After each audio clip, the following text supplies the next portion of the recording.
মার্কিন আগ্রাসনের ভয়কে তোয়াক্কা না করে ইরান যে পিছিয়ে নেই তা আবারও স্পষ্ট হয়ে উঠল।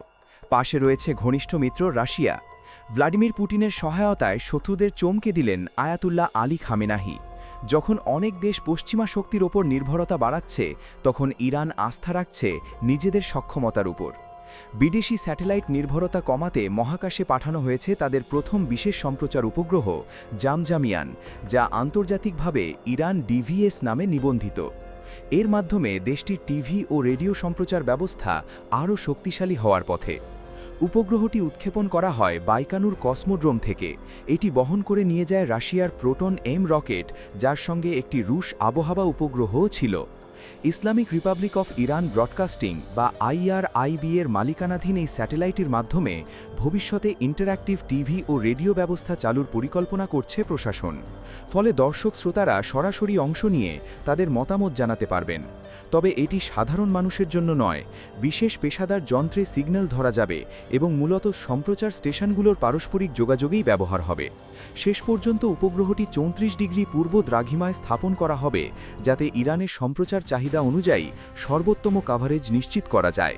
এই উদ্যোগ প্রযুক্তিগত স্বনির্ভরতার পথে ইরানকে আরও এক ধাপ এগিয়ে দিল এবং মহাকাশ ভিত্তিক নিজস্ব মিডিয়া অবকাঠামোর সূচনা ঘটাল। ইরানের মহাকাশ গবেষণা সংস্থার প্রধান হাসান সালারিয়ে জানিয়েছেন, 20 মার্চের আগেই আরও স্যাটেলাইট উৎক্ষেপণের প্রস্তুতি রয়েছে।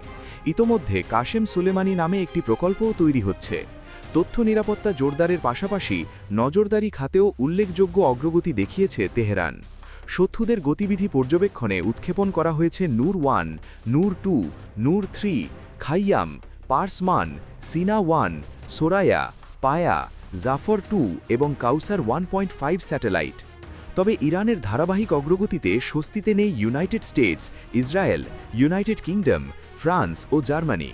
তাদের ধারণা, একই প্রযুক্তি ব্যবহার করে ইরান ব্যালিস্টিক ক্ষেপণাস্ত্র সক্ষমতাও বাড়াতে পারে। এমনকি গবেষণা বা বেসামরিক প্রকল্পগুলোকেও সন্দেহের তালিকা থেকে বাদ দিচ্ছে না পশ্চিমা শক্তিগুলো। ফলে একের পর এক স্যাটেলাইট উৎক্ষেপণকে তারা সামরিক হুমকি হিসেবেই দেখছে। মধ্যপ্রাচ্য শক্তির ভারসাম্য কতটা বজায় থাকবে, সেই প্রশ্নও এখন প্রতিপক্ষ দেশগুলোর সামনে বড় হয়ে উঠেছে। আপনারা দেখছিলেন মায়া লাবে। ভিডিওটি ভালো লাগলে অবশ্যই লাইক, শেয়ার এবং সাবস্ক্রাইব করুন। Thanks for watching.